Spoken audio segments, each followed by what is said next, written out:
Hi friends, welcome back to my channel. In this video, I am going to show you how to check SQL Server version and edition. So let's get started.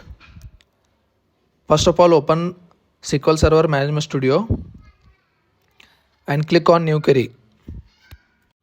Now select at version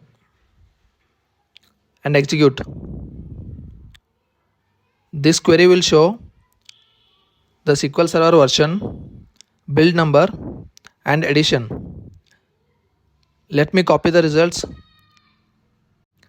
As you can see, this is Microsoft SQL Server 2022 RTM version and the build number is 16.0.1000.6. okay, and you can see it's a developer edition. So now let's see how to check the server name. Just execute, select at server name. This will show the name of the server. So as you can see here, I have named this server as Sunny Laptop.